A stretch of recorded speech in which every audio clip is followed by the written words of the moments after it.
Stop spending time on projects that deplete you, but instead focus on the passions that nurture you.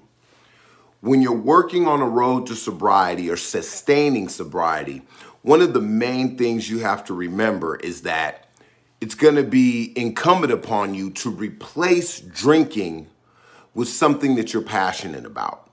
You know, if you are an alcoholic or you are very alcohol dependent, I should say, then alcohol takes up a lot of your time. Alcohol is a purpose, right? Alcohol becomes a vision.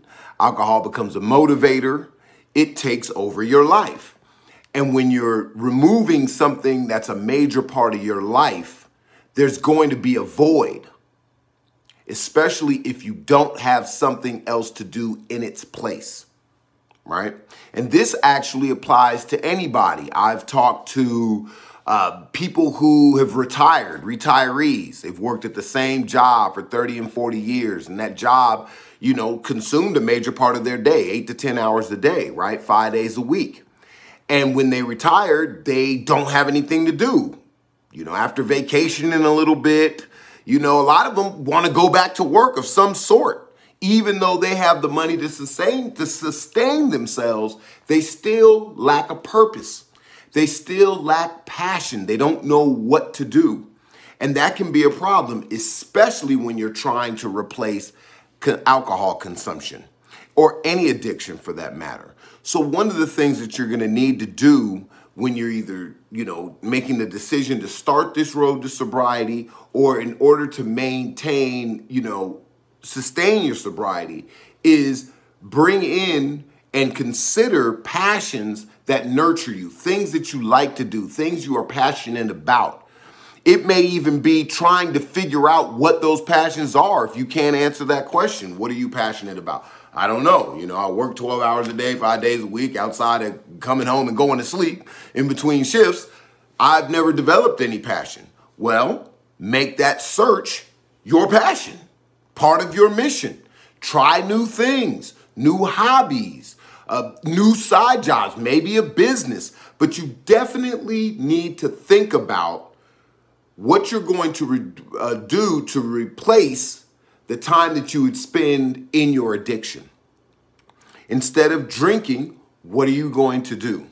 We know that drinking alcohol depletes you. I don't care if you drink 1 thimbleful or 3 40s a day or wine on the weekends, they deplete. The alcohol takes away from you, whether it's your health, your time, it can be your sanity, your emotional well-being, right? Your ability to cope with adversity in a healthy manner because you use alcohol to numb the pain, right? So when you get rid of that and it's no longer an option for a pastime or a party time or any time is dedicated to it, it's going to be incumbent upon yourself to find those passions that will fulfill you, replacing this depleted action with an action that's going to build you up.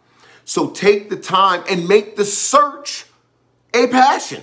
If you don't know, because a lot of us, especially when you have something like alcohol that you've been dedicated to, you know, and it has been your passion, understanding that it's an unhealthy one, replacing it with a healthy, nurturing passion that pours into you.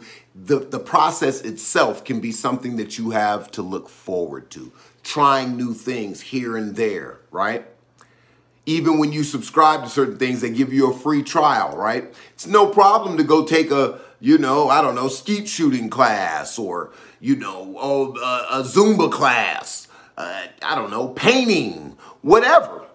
You know, it could be a hobby. It could be learning something that you always wanted to learn, maybe in college, a major that you missed out on. Dabble in that a little bit. Maybe it's picking up a trade, learning to weld, right? Maybe it is travel. Maybe it's learning about animals. It could be anything, but think about and search for things that you can do that'll pour into you that can occupy your time as opposed to what you used to do, which is overdrink or overeat or, you know, whatever addiction you may have, Okay, remember, emotions can be addictions too. You can be addicted to feeling sorrowful. You can be addicted to feeling sorry for yourself. You can be addicted to being angry. So you need to replace those things with things that are nurturing. So I want to give that to you, something for you to think about, something that I talk to my clients about a lot. I talk about their traits. I talk about their talents, and then we talk about their passions, you know, in what I call my TTP assessment.